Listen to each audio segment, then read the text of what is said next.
Greetings everyone. I'm happy that you're joining us. We are coming to you live from the Department of Gender Affairs on Government Road, Charlestown, Nevis. And we are at our panel discussion on that is for our Men's Month. In each year, we celebrate Men's Month in November. International Men's Day is on the 19th of November, and we have a host of activities. This is one of them. I must point out to you that Men's Month 2020 is hosted under the theme, the gender equality, the role of men and boys in building and maintaining positive relationships. And so we have assembled this panel to discuss gender equality, and not only gender equality, but gender equality. We're looking at balancing the approach. Gender equality, balancing the approach. And so from across the Federation, we have assembled some experts, some gender experts. I have on my right Mr. Dion Brown.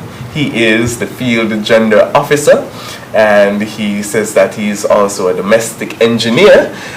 We are happy to have him to be with us and share. I know he's an advocate for men and boys. Thank you, it's good to be here. I have on my far left Mr. Kezron Archibald. He is a renowned cricketer here on the island of Nevis and abroad, but importantly, he's also our male gender champion 2022. Good day, Mario. Thanks for having me. And right next to me on my immediate left, I have the wonderful Cavell Brown.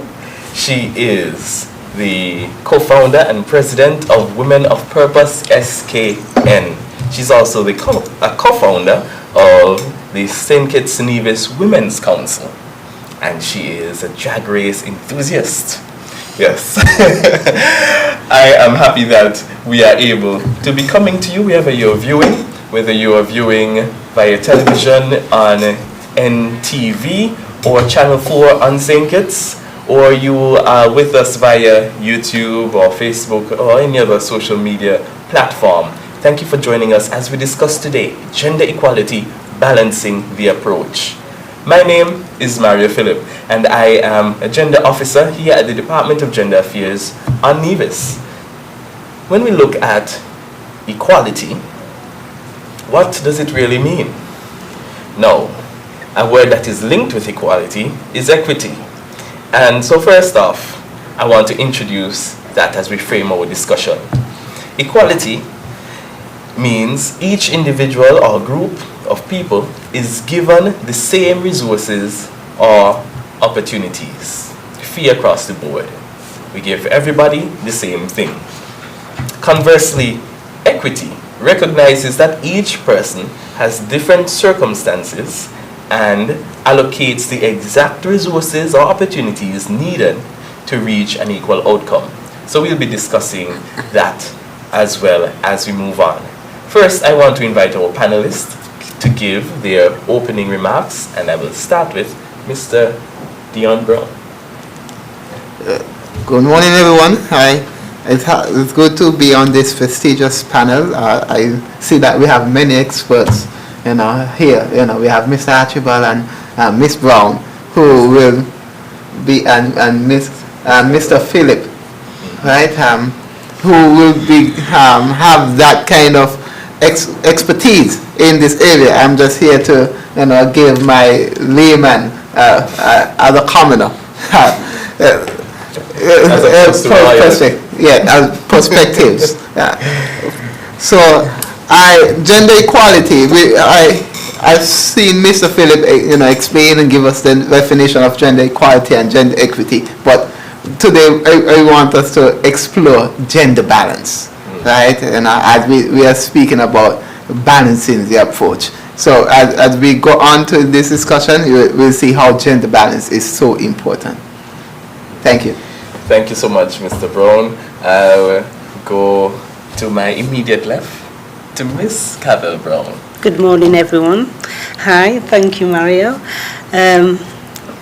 As my esteemed colleague has said, looking at balancing the approach, for me, balancing the approach starts at home. I am a mother, I am a parent, and for me, balancing the approach starts from home, and then we can seek solutions along the way. All right. And Mr. Kezwan Archibald, our gender champion, your opening remarks. Thank you, Mario. Thank you again for having me. I'm also with my colleagues in establishing equality, balance between both genders.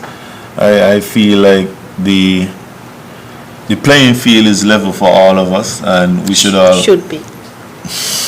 It's in most cases balance for all of us. We just have to grab on the opportunity and make the best of it in our own respective way. And I just feel that we should have a good discussion today, and a nice mutual discussion in terms of how we feel about the situation at hand. All right. So I want to thank you all so much. I want, as we go through our discussion, to think about, well, when we look at the topic, gender equality, balancing the approach, we should think about how what that has to do with the regular man, woman, girl and boy in our communities here in St. Kitts and Nevis. Because we can get, kind of caught up with the rhetoric and talk a lot of nice things, and it ends up, a lot of the discussion surrounding gender equality ends up in a vacuum. But it's not really practical, and we don't really see how it affects our boys and girls, and it really does. What we believe about gender equality, the perspectives and beliefs that are held in our society, they impact our people. They impact the young boy, the young girl, whether they live in Connery or Cotton Ground, right? Because they have to grow up in this St. Kitts Nevis society. So what do we believe is the approach balanced in St. Kitts and Nevis that impacts them? So let's look at really how it affects our people. So as we looked at equality versus equity, do we have any comments on that?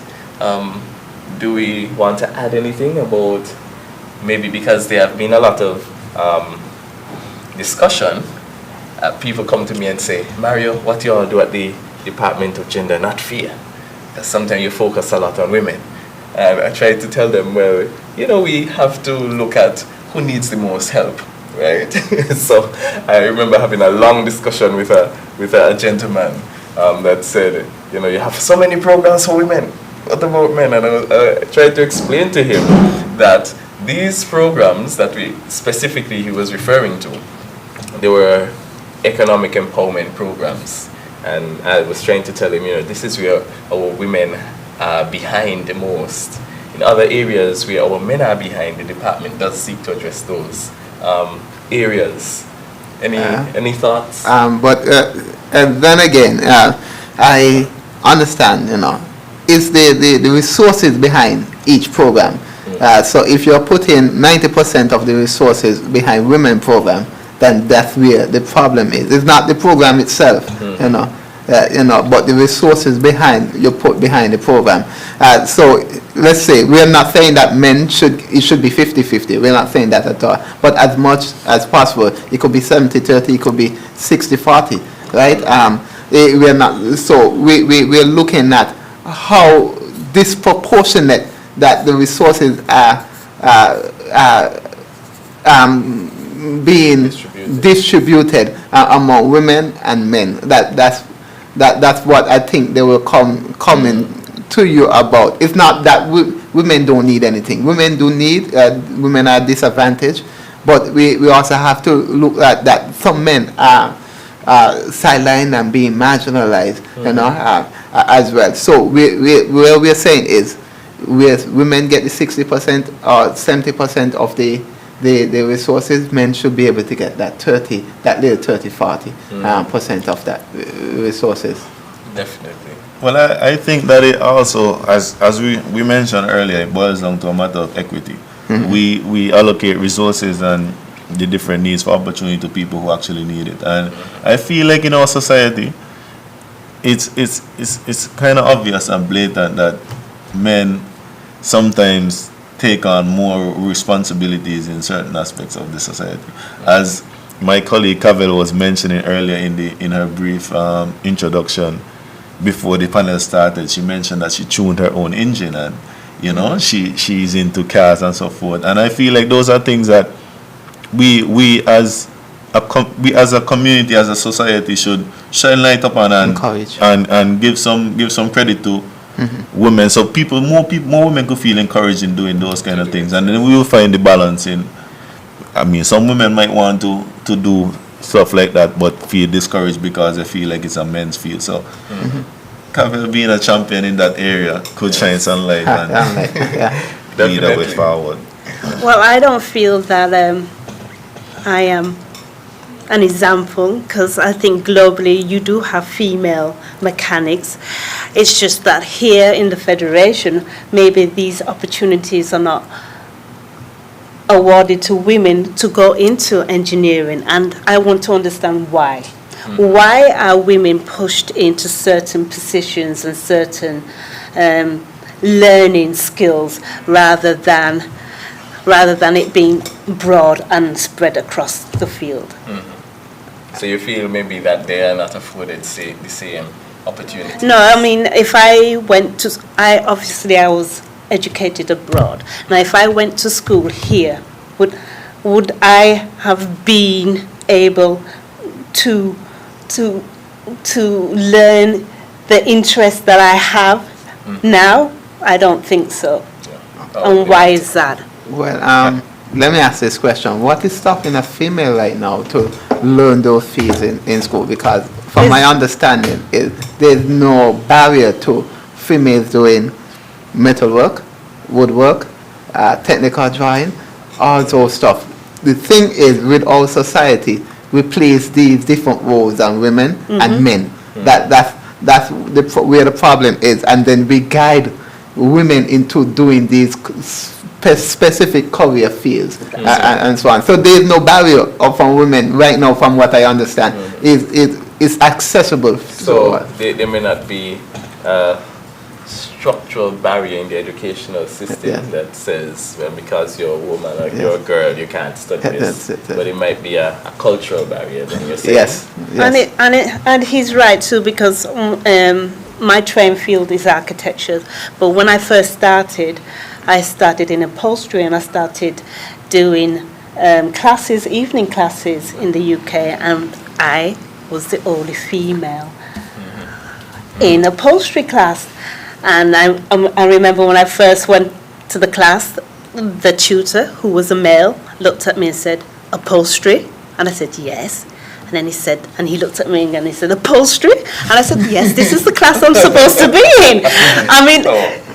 So Cavell, you said that you don't think you're an example. I don't think so. But even in the UK, you were a trailblazer. Right? But not to cut you off, Mario, but I definitely think that there's an imbalance, because you in Cavell's case, right? She's basically an enigma. It's hard for you to tell a young girl in high school right now it's either you choose being a makeup artist or you choose being a mechanic. That young girl is gonna society is gonna look at her being making steps towards being a makeup artist. And the contrary is also true for males. Like you would hardly find a male being. No, you have very successful globally makeup male artists. I'm not saying no, but I'm sure you have very successful global male female engineers also, and mechanics. So, but I guess you're looking at, we need more in each. We need examples here in the Caribbean. We're looking at the context of things and it's and events. Yes, because Cavell, I think it is important that you recognize that you're an example, and we need more people like you, because when girls see, what you're doing and you love doing it. And then, I can't wait to see you, race your car on the drag strip, right? I intend to. That would open some eyes and say, well, maybe I could do that, because they've seen you do that, I'm sure that there are more persons in that class in the UK because you took this step, I'm just saying. And that is true, that is true. I feel like the argument is that we need more examples, Yes. Yeah. And we need men to encourage and support that direction. That's what we really need. And starting at home again, when your children shows interest in something, why not steer them, guide them, and help them? Definitely. And I feel like also it could be a matter of having like our society on a whole not frowning on these women making steps into venture, as opposed to men making steps into being makeup artists or something that a nurse or something that a female is usually into. I feel like we have a society that frowns upon those kind of things, and if we could probably get a way to break through that barrier, we could may thrive towards better direction. Yes. My learned friend has a point. I do believe it's a cultural phenomenon. I really do. I believe it's a cultural thing that we are taught and perpetuated and taught again over and over again.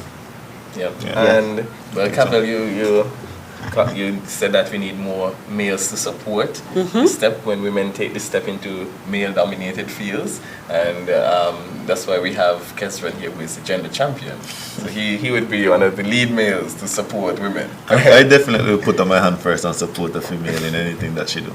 Awesome. So I hope that's in the same regards with sporting events, women's sporting fields, that you would publicly go there, put it on your social media platforms and feed to say, you are here to support. Yeah, of course. Like on social media, in even in and around the system, in playing and so forth. Like for example, female CPL had just started this year, and I think that it was a good initiative. I posted on my social media everything that I saw CPL posted, I reposted it just to get the buzz going, so people could show more support to the female, as opposed to just thinking that it's just a male-dominated sport. Definitely. And so we are going to dive deeper into some of those areas, the areas of perceived inequalities here in St. Kitts and Nevis, right? And I say perceived because we have to look at it and then we come up. I want to hear from you if it really does exist. All right? And so education, we have been touching on that. Community sensitization. But when we look at education, it's not only maybe male-dominated areas or female-dominated areas, but also how well our boys and girls do in their educational pursuits. And this is one place where females are out front in education, especially at the tertiary high school level. We have more females doing well and boys underperform, not only in St. Kitts and Nevis, but in the region, right? Why do we think that inequality exists? Maybe we should be looking at how we teach. I was going to say that because definitely, and we don't realize that boys learn different from girls. We are wired differently, and we are made up differently. Just by our biological makeup, we are just made up differently, and that should tell us something. God was doing something when He made us, and we try to take the same approach for each sexes, for each gender, and it's not working out. It's failing us as well, and we try to. I've heard about a symposium. I was telling Miss Brown about it. Right, where a woman will sit down 8 to 4 for symposium on domestic violence. A man wouldn't do that. Sit down from 8 to 4 in a formal setting from 8 to 4. And it's about understanding what each gender needs. And I think that's where we start. Understanding what each gender needs, and then we put the resources and so behind that. There's something that we have to say. I've heard this talk about the feminization of teaching, the teaching profession. I was going to mention that. Right? But before, there were more male in teaching profession. But why is it dominated by female now? We have to look at that. Is it that the salary is not looking so good, that men don't want to go in, and so on? Is it that society is promoting that men are not nurturers. So, we really need more females in there, and so on. But when we look at all the problems that we have in school, we have a lot of problem with the abuse in school, bullying. We have a lot of among our male students. We have a lot of problem on the performing, on the achieving, dropping out of school as well. We have a lot of problem with men, boys disrespecting female teachers, as well. So, we have to look at how we distribute these resources and how we look at gender equality. Teaching methods. And the teaching methods. Good point. Good point. My colleague makes some good point, but I would just want to touch on just want to be devil's advocate for a bit. I've worked in the school system here in Nevis and in Jamaica, and what I've noticed is that it's no secret that boys have more distraction in the school than females. Why I say this is because the same point that we were talking about earlier in the sporting, like men play a lot more sports and so forth. In the primary schools and the primary schools that I worked in, you generally find the sports dominated by males. So you would find break time, a young boy would come to the PE office and be like, can I have a football or something like that, where you would find a girl just staying in a class, go to get something to eat, and walking around with her friends, just not playing any. So they don't have as much distraction as the boys. I'm not trying to provide a cushion for anybody. You're saying that sport might be a distraction? I'm not saying it's a distraction, but what I'm saying is that when you have the only time a female student is probably involved in any training or any extracurricular activities of any sports or anything is like around interprimary time. And where you have the boys being in football, cricket, and also track and field. So you don't have, I don't see any netballs in the school now.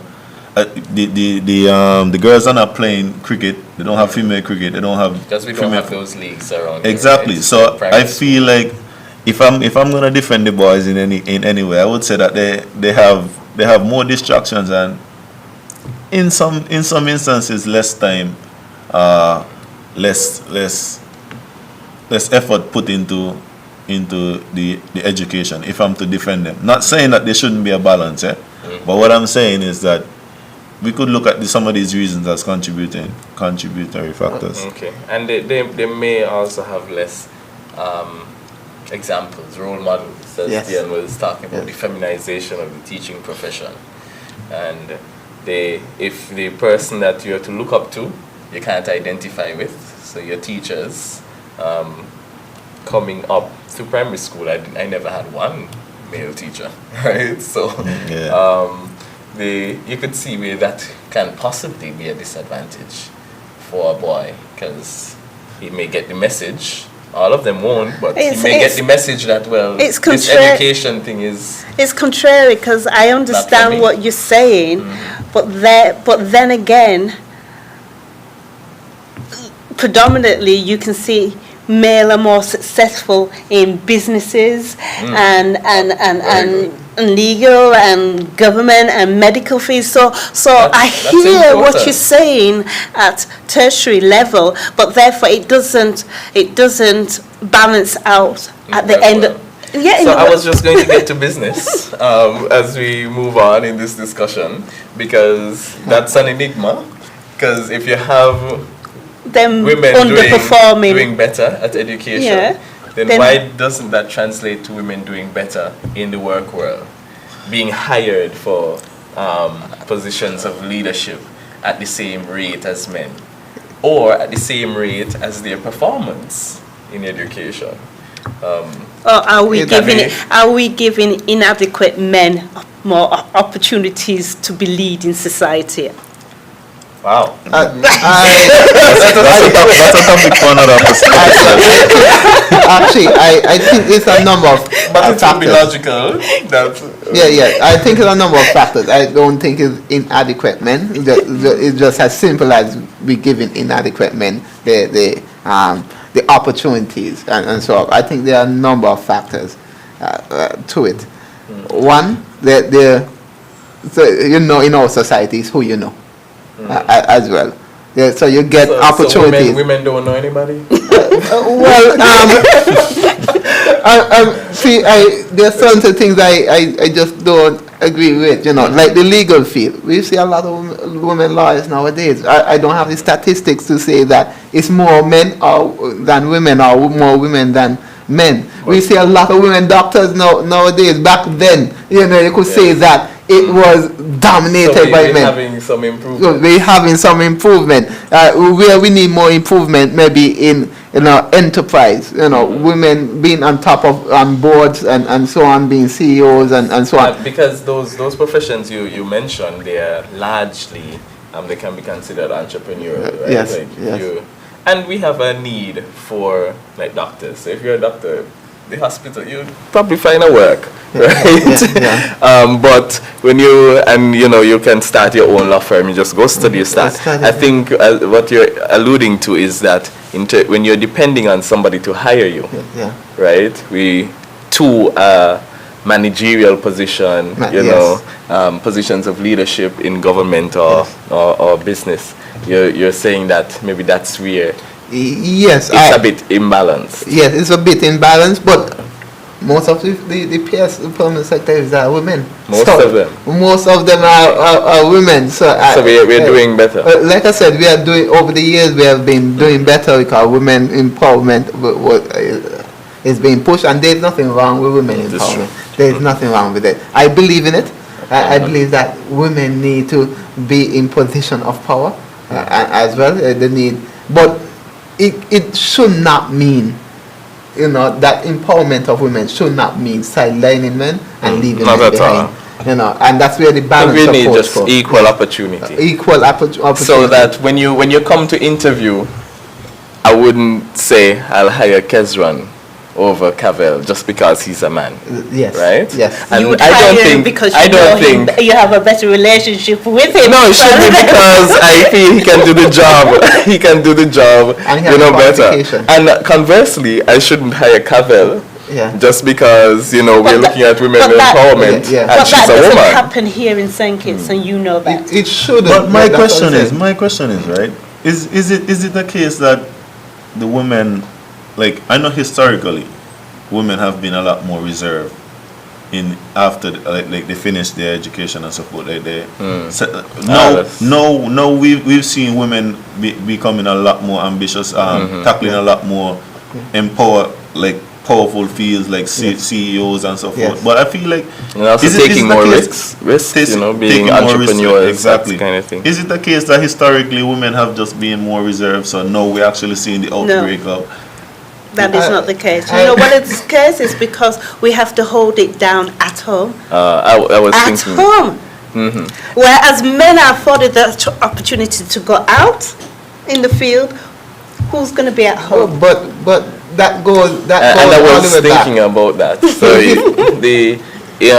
where you mentioned, men being more outgoing after, entering the work field, take more risks. Exactly. You have the ability to try at a business or leave your job and try to get a better one. If you're in charge of a home, you have dependents. There you go. You can't really take so many risks. You have to be more conservative. So that might be the contributing factor. And I agree. Like I said, there are a lot of factors to this thing, it's not just simply that, because if we're saying that goes all the way back to slavery and biblical days. If we're going to make that is a factor. The truth is, men were expected to be the breadwinner. And women were expected to take care of the bread home, maker. the bread maker, right? And women were expected to take care of the home and take care of the children, and be the king makers. Right? There you go. The power behind the throne. Right? Yes. The power behind the throne, as Miss Brown just said. Yeah, women historically that what it was, until slavery came about, and then the family were divided. and separated from one another. Women were pitted against men, and men were, we had Who masters. pitted us against each other? The masters. The masters. Right? Because in African society, women generally stayed home and take care of, and so historically, they were pitted against. You see masters getting our women pregnant and so on. So the family started to get divided and destroyed and so on. So here we are now trying to get it back to where it should be. Where it should be, where we should be together. It should not be a competition between men and women. It should be us working together to make a more just society. And that's true. And I feel we're making good strides towards that. Yeah. Talking about strides and talking about women in power positions of power. And Dion, you mentioned competition. That brings us to women in politics, right? Or I should say gender equality in politics. Does it exist in St. Kitts and Nevis? Is that an area of inequality in our federation? I don't feel like it's an area of inequality. I mean, I feel like it goes back to, as you say, people willing to take risks. I recently have seen... Because politics is really risky. Exactly. Women don't want to put their business out there like that, or like their dirty laundry like that.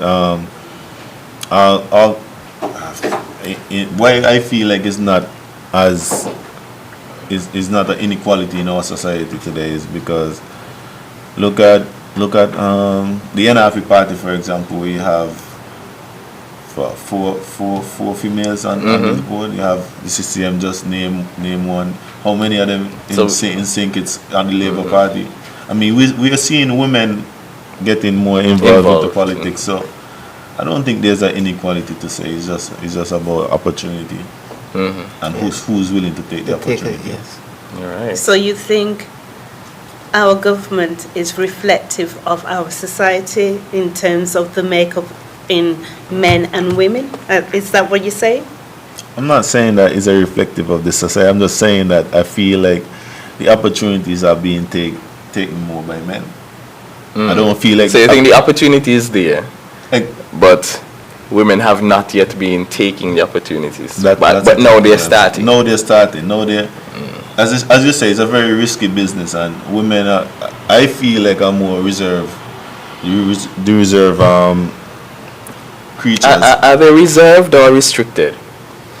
I feel it's reserved. I don't feel it's restricted. Cavel? From my point of view. I think you have some. You look like you have something to share. I want to know what restricts from going in to be a candidate. I want to know.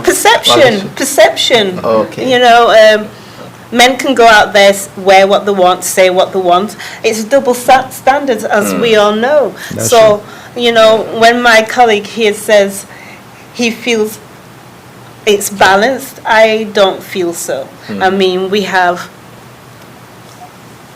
currently right now, is it 2 female? In government, the federal government, Yes. we have one elected. One elected. Female representative.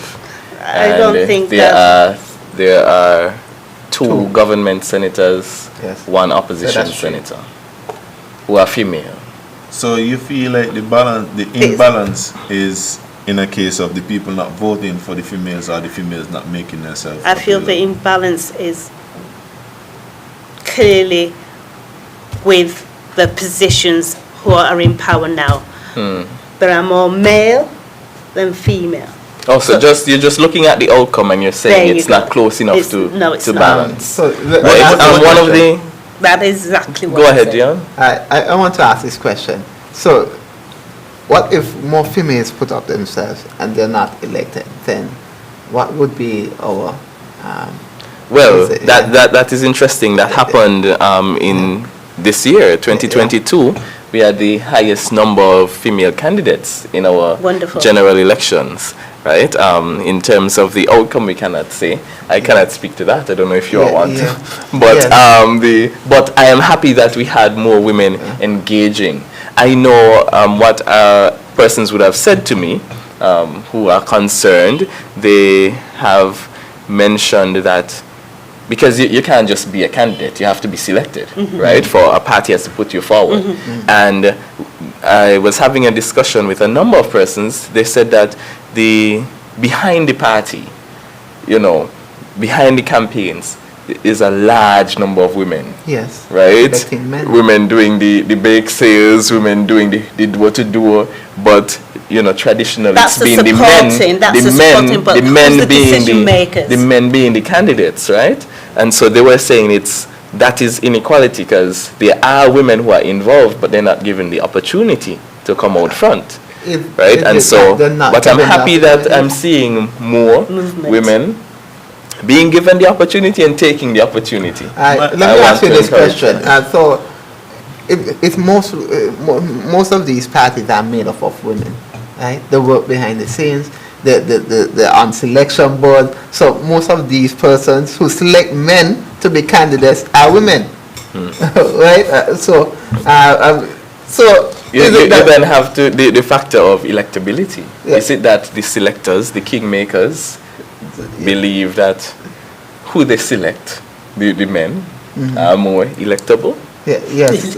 So is that because you're in politics to win? I would suppose. Mike, and that's the factor we have to look at. No one is going to. You're not in it to lose at all. So they're going to choose the best person who they think is the best person to be a candidate, and that's how it should be. Shouldn't be a woman or man thing. And so maybe what our work needs to be is to let people know, hey, a woman could be just as good a leader, just as good a candidate, a politician, so that more just as good a prime minister. That's it, and governor general, right? So that space could be made for them. My question to Cavell is that if she was to create a template of the perfect, political party to lead our country, what would be? I refrain. I plead the fifth. I would like to know the composition of men, the women that she would choose for that, like in terms of something to represent. It's right there in our coat of arms, country above self. That's the call. You've got to be putting your people. And I think this is where we have politics wrong. Politicians should be the mouthpiece for the people. We, the people, should be telling the politicians what we need, what we require to build a society. And here in the Caribbean, it tends to be the other way around.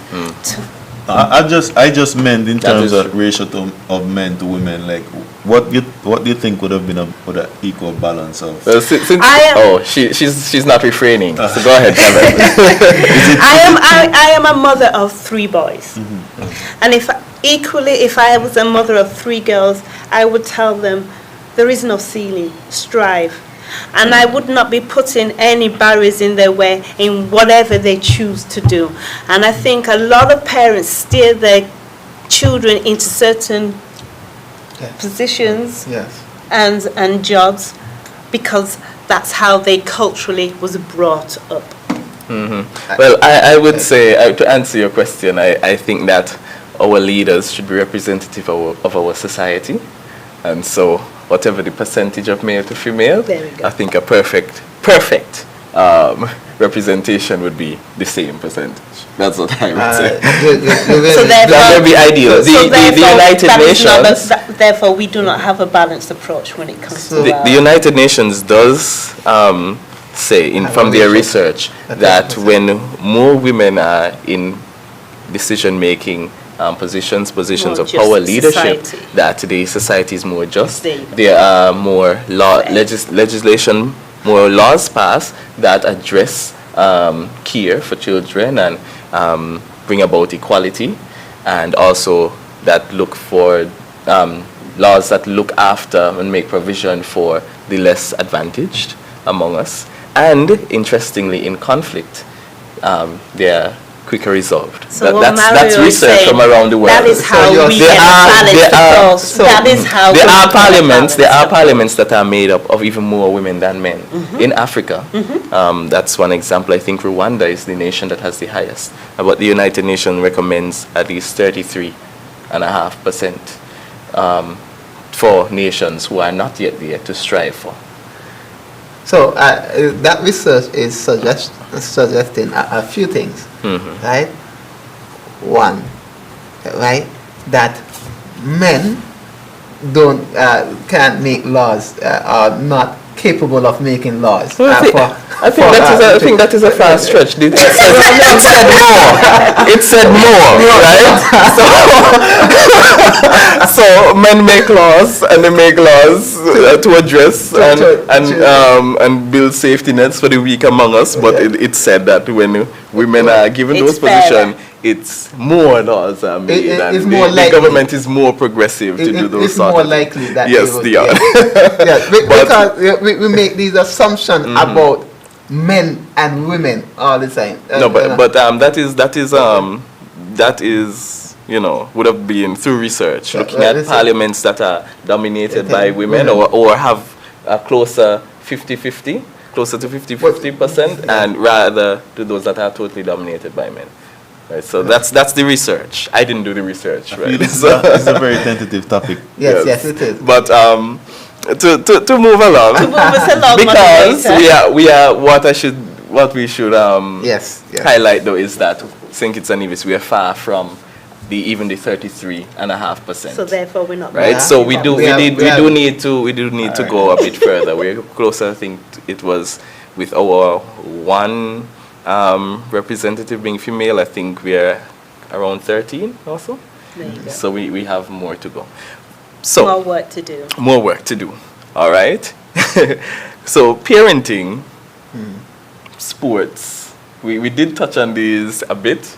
Do we have any other comments like how can we balance the approach? Because Cavell, you did lead out on parenting being the main thrust, the main solution. What does that look like? And what does that look like for the regular man, woman raising their family? How can they balance the approach to ensure that we raise children, the next generation? On the panel, can I ask how many of us are parents? Certainly, you may ask that. I'm a father of 2 boys. All right. I'm not a father biologically, but at the mental, I would say that I'm there. There. The Lord called Abraham father of many nations. Before he had one child. I'm in that category. Go ahead, Cavell. I think how we parent is a cycle. How my parents me, we're more likely to parent our children in the same way. And we need to be breaking the cycle. We need to be balancing how we parent a girl child to how we parent a boy child. And I can't really give you a clear definition because I'm a mother of 3 strong kings. I know that you're a big advocate for gender equality. I am. So what did that look like for you? Because there are other parents out there who are raising only boys. What did you do to ensure that your boys got what you have? And I must say, in terms of your emphasis on equality. In our household, they had their father, they had their mother, and I was king and queen of the household. So they had a very positive vision of what a capable woman can do. And they to really see did. Both mother and father working together. They did. They did. Awesome. In the area of sports, though, I think I'll go back more to the educational part of it and look at the schools. I feel like, as I mentioned earlier, not enough sports are being put in place for the female in the primary school, from the primary school level, even the high school level. I mean, I feel that it should be a case that even if it's not as competitive, there should be some form of implication for female football or female cricket, something so that. And you know, it's only when you spoke about it earlier that it dawned on me, because we had in Nevis this awesomely successful football league, and it's only when you mentioned it I was like, okay, so that would have just been for boys. Bear in right? mind, there was actually some girls playing in that league. Okay, so but that's good. I think that having something. So they were part of the team. Yeah, so the team I would think there was have actually a girl playing in the St. James team for the finals that was held there on Wednesday. But I'm saying that, like, that's just one out of 22 people on the field at this So time. that's not a But at least, so so I'm happy though that it wasn't that this is a male league, and so you had to have males and there was no room for females. I don't if you had a girl interested and skilled enough, she could have made it. I played primary school football with one of the most talented footballers, Carisha Powell. She was the captain of our team at that All time. right. So I don't think that is a case that females are not allowed into the competition, but I feel like having a separate competition would, I mean, because there's You would allow Yeah, the skills to be honed. exactly. Because I mean, even myself, I remember I wouldn't even say getting into. I remember going to football as a youth, and there was no space for me because I wasn't good enough. And so I could imagine that, you know, it would be hard for a girl who maybe have never played football to show up and be taken seriously. And then it's only if they take you seriously and they see, okay, you can, they would work on you and train you, right? So I think you're very right. If there's a league for females, then you So would have that development. How do we go about creating a league for females? I mean, as I say, it doesn't have to be as competitive, right, in the initial stages. But I feel like it's indeed necessary to at least have something that they could feel comfortable playing with each other, and then get the skills. Once you get comfort level, then is where the skills start to manifest, and then you could, I mean, you could even if you don't have a competitive female league, you could have more females involved in the general league, you know, Because they got the training. That's cool. Yeah. I think, you know, it's interesting because I remember speaking to two students of mine. I finished the class, we were speaking after. Well, they were speaking. I was just waiting for the appearance to get them. And one of them, he did track. And he was saying, you know, how good he is, and the other one was saying, oh, this person could beat you, this person could beat you, and you know that male banter. And then eventually somebody said, I think he said, of course the person can't beat me. Even this girl, you know, was able to beat him at some practice they had. And that's when I was like, even this girl, you know. And then what does it mean if you're beaten by a girl? Then he went on to say, if a girl beat me, you know, me gonna say shame, man. I'm like, and then there was a girl there, and then she jumped in, and she was saying, oh yeah, man, if a girl and all could beat you. I was like, okay. So I engaged them. I was like, what does it mean if you're beaten by a girl? Right? And You know, why are you more embarrassed if a girl beat you? And these are the kind of discussions that we have to have with our boys, so that we don't inculcate toxic masculinity. And I had to explain to them that what is racing about? Is athletics about whether you're male or female, or is it about how hard you train and what you do? compete. I said, listen, I'm certain that that one of Shelley Fraser Price could beat you, right? There's nothing wrong about that. She would have worked hard, and you haven't worked that hard yet. Exactly. I'm almost certain that boy, depending on how old he is, that the same girl in his class could probably beat him, because it has been shown, like from the record books in the primary, that you have some female records at the primary school level that are equal or even probably sometimes greater than the male records, because you haven't had that, you have puberty involved yet. And at that level, they are pretty much equals, you know? Yes. So you should go back and tell him she should raise some girls That is in true, his class. but I just had to look at you.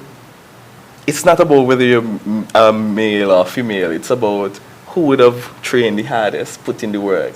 You know, and there's no shame if a girl beat you. It shouldn't be about that, but we go back to cultural Yes. expectations. Yeah, and that's why our culture needs to expect more, and that, you know, train our boys that Because you must be better than even girls. we as men, if we see a girl beat that boy, you know, some of our men will say, you know, boy, you let a girl beat you. Yeah. Yeah, and that's the attitude. As if, because what we're saying is that a woman should be less than, That- right? Pretty much. yeah. Because yes, we know that, you know, men boys would be stronger, especially after puberty. Physically, they would be stronger. But you can have a girl at the top of her game, and maybe you're at not so top. She would be able to beat you. There's no shame in that or anything. Yeah. Go and work harder. And Right? that is Ability, why, and that is technical why ability. Exactly. that is why let me go into gender-based violence. That is why violence against men, right, are so underreported. Well, yes. Because Definitely. of that shame, because of that ridicule Yes, that because- comes with it. Yeah, a woman shouldn't beat you, and this is Yeah, literally now. Just to come back on your point that it all depends on the level you are in your career, your expertise. I remember when I was under 17, we played a game against a touring South African female team, and we were boys and they were females, and they did give us a spanking to our So what was the talk afterwards? What I'd be interested Yes. to know how you as a team responded and handled that loss. So I would like to know. Did it hurt more because they were women? It definitely hurt more at the time because you were young and you know that way of like gender equality. But you also respect their profession and their professionalism and that they're professionals, and you know you're amateur basically at the time, and you felt somewhere for having a girl beat you, but still you respect their profession. Was that your first female spanking that you got? Yeah, the first and my last. How he said his last. He said that strongly. But those are the kinds of thinking that we need to address, and hopefully we move from our society, because our women are not less than. Yeah. Right? Our girls can put in the work and be just as good or better than our boys, especially if that boy isn't putting in the work. Interesting though, the boy wouldn't say, you know, the girl beat me on an exam. Yeah. You know, and how I could let that happen. So we have to look at so many things as to how we teach our children, because they're reflections of us. Especially in the primary school level and the age group level, because as you get older, as you surpass that puberty stage, it's obvious that men are the male gender is generally more stronger and quicker, you know, have those kind of physical components that enable them to be a lot more superior in women in terms of ability and those kind of, as the same is true as it relates to, let's say a Caucasian person or a dark person, a black African person being in the sun. So that person, You're talking genetics. I'm speaking genetics, Gen- yeah. So we yeah, have yeah. to accept those things as, you know, this is going to be the situation, and we don't look at it as being inequality. Or one being inferior Exactly. than the other. It's just right? genetics. It's just how you're made. And that's what I said, you know, we are made up differently, and we have different interests, right? We have different issues as well, you know. I don't think one have more issues than the other, male or female, but I think we just have, They're different. they are just different, and our approach would be different, but like I said, the way that we distribute resources should be balanced. You know, and given access to those opportunities should be balanced. Definitely. Before we leave, we have to discuss gender-based violence. We hinted on it. You know, Keswan got his first beating. Thank God it wasn't physical, right? Was more emotional. But gender-based violence exists in our society, where we have our males beating their female, especially intimate partner violence. That's what I want to talk about.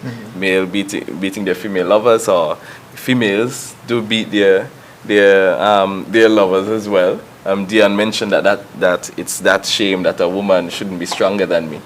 That that is one of the reasons why men don't report when they are suffering gender-based violence. And so we want to remove that shame, so men, feel free to report. I saw in Trinidad, a video, documentary that covered the males who are experiencing they're victims of intimate partner violence, and they had the videos because people record these things, these fights that break out at bars and fetes and so on.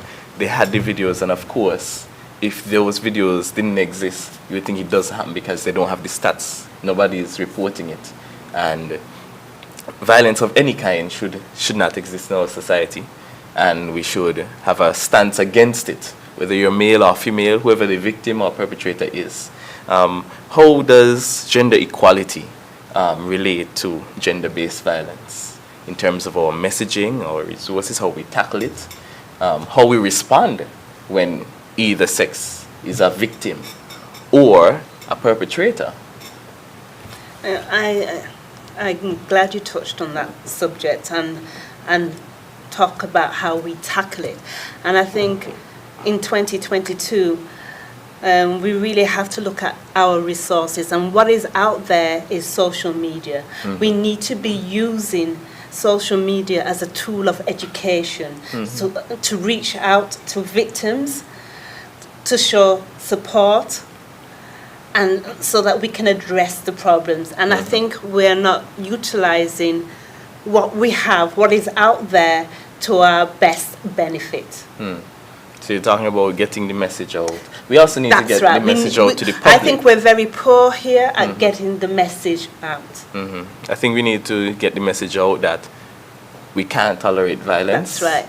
I think I guess because of my work, I've heard the different positions. The people would say, "Oh well, she like it. He something." We have something to say as if to excuse violence, but violence is inexcusable. That's right. And so we should have a zero tolerance approach to violence. And it should be reflected in our laws, our magistrates, our court system. It should be reflective.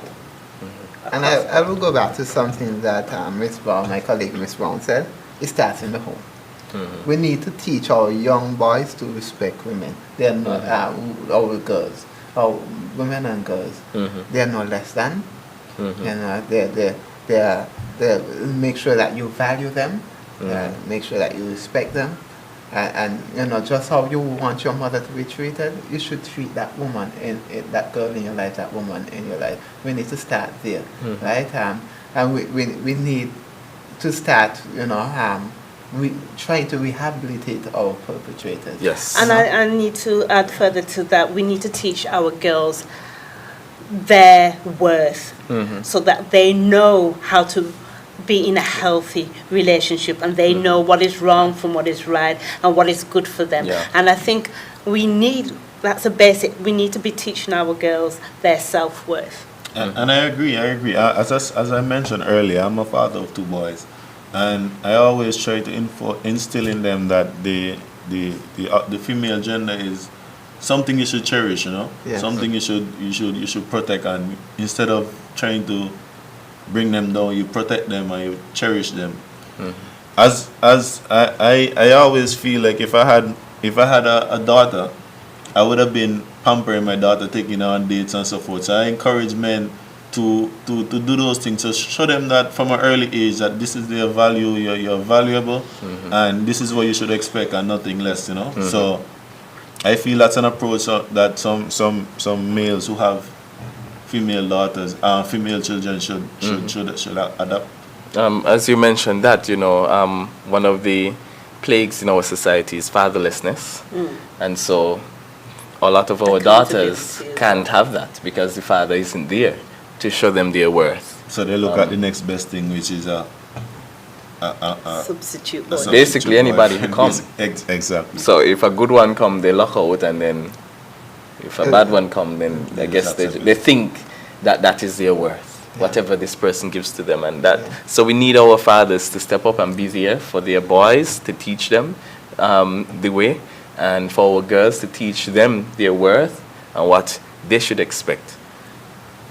Yes, you just said everything Oh, okay. that is needed to be said. I really believe. And also, I also want to send out a message to the mothers as well, because I've seen mothers pit their children against their fathers and so on, and keep their children from their fathers. It's almost as if the children nowadays are cash mules. That they just can't get money from men for and not want the men to be in the children's life. No matter what happened between you and the father, mothers, make sure that the father, once he wants to be involved in their child's life.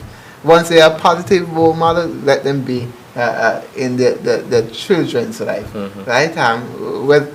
So because both home or children need both mother and father. Definitely. They need that for their development, and they need to see what a positive relationship look like. Because when your fathers, when you're beating their mothers, that's what they're learning from you, right?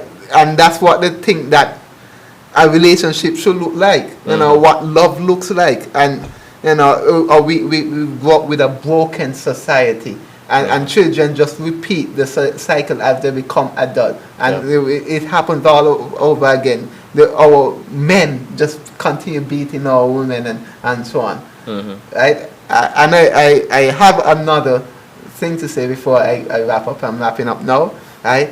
When we look at domestic violence, we should not just look at the victim alone. Yes, the victims need support. They need a network that can take care of them, that can give them tips and tools that can help them to recover and heal from that abuse. But we also need to look at the perpetrator, how we can rehabilitate that perpetrator. Because there is a root cause why a man decided to take his hand and beat a woman. It just doesn't happen. And I want to go a woman. I need to go even further than we need to be looking at preventative measures. Yeah. That's what we need to. We need right. before we resort to that kind of action, we need to be putting procedures and in place. We need to be proactive to see, because there's a lot of brokenness in our society, and our government, civil service organizations need to be looking and say, okay, we have these sorts of situations, and this could lead to children growing up and being vulnerable to violence or perpetuating violence. Right. And so we need to be proactive, not wait till it happens. Because as we have seen, gender-based violence can end in death. That's right. Yes. And there's no law that you could pass, there's no penalty you could impose that could reverse that. That's right. Yes. And so we need to be proactive, starting with the parents leading by example, not accepting violence or perpetrating violence, because our children would just be inclined to follow you.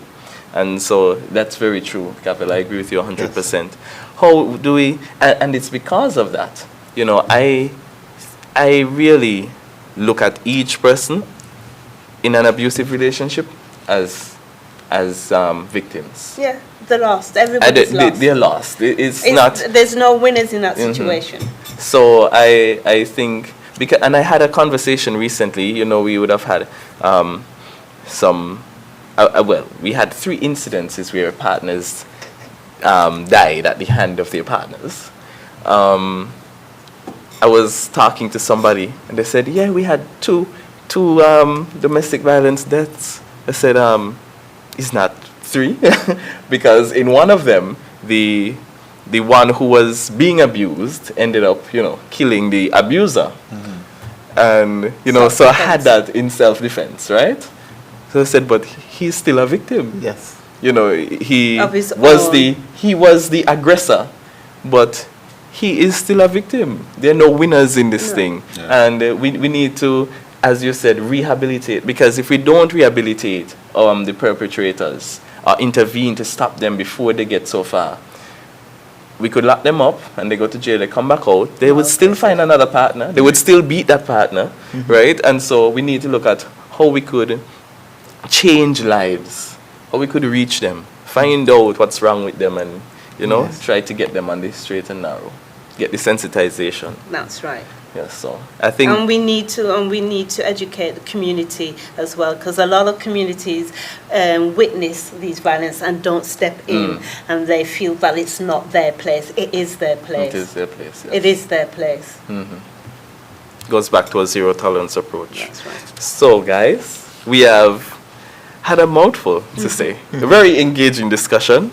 Gender equality, balancing the approach. And we have looked at equality versus equity, you know, and really we need, as the topic says, balance the approach and make sure everybody gets what they need to advance and move forward. And we've looked at education, business, politics, parenting, you know, and the solutions that can be found in parenting. And we covered gender-based violence and how we need, again, our parents to lead the way and show what love should look like. And so I want to thank you all so much for sharing your thoughts on how we can balance our approach to gender equality. And I want to ask you to just give your closing remarks and maybe what you want to see happen as it relates to gender equality in St. Kitts and Nevis. I want to start with our gender champion, Mr. Kezron Archibald. Yes, this was a very fruitful discussion. I really enjoyed being a part of it. I think that going forward, as we said a mouthful, but some of the things that I took from it was it starts in the home. I really feel like dual parenting is very important. Our children just need to see that positive and that healthy relationship between a man and a woman. Between their mother and father. To first appreciate what it's like to be equals or to treat the opposing one as equal. I also feel like in the sporting arena we need to have more females involved in our primary sports of cricket, football, or what's not, so that when opportunity arises, like CPL and whatsoever have you, females could also benefit from it financially as do males, you know. And going forward, I feel like once we become like a 1% better every week or every month, I feel like as a society we'll get the hang of it over time. Yes, definitely. Mr. Brown, your closing remarks and what you want to see as it relates to gender equality in SKN. Okay, well, my colleague said most of what should be said because, of course, he's royalty. And so again, the champion, big cricketer, locally and regionally, right? He said, you know, more females should be involved in sports, you know, and there should be more sporting events, more sporting competitions, or not just competition, but more sports that involve females, in our girls and our women in it, right? It needs to be balanced in that way. In terms of my closing remarks, I want to see that parents really, you know, show the example, set the example.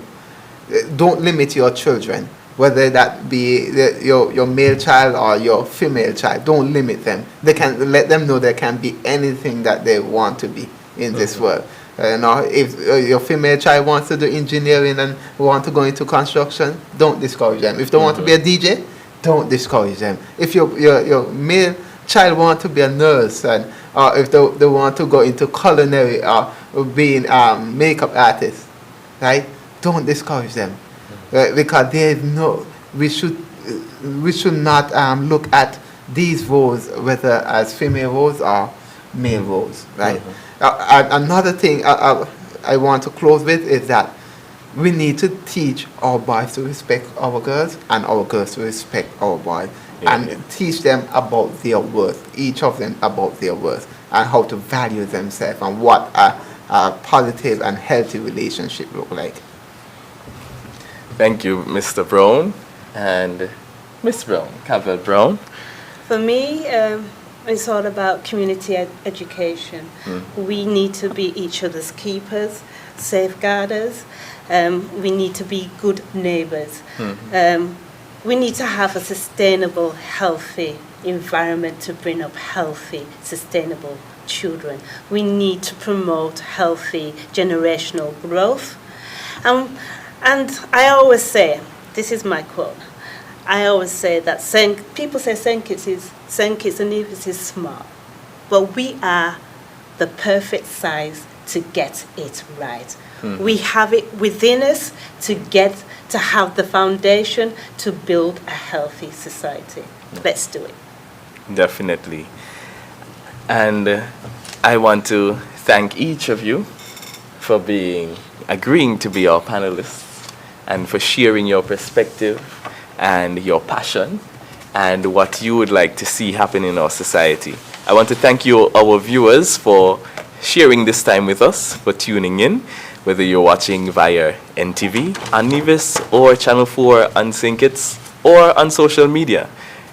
It wouldn't have been worth it without you. You have been listening to our panel discussion in honor of Men's Month 2022 under the topic Gender Equality, Balancing the Approach.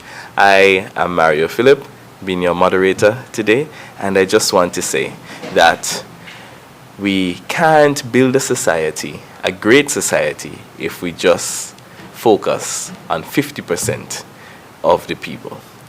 So we need each and every one, males and females, to make St. Kitts and Nevis the best that we can be. Thank you for viewing. Goodbye.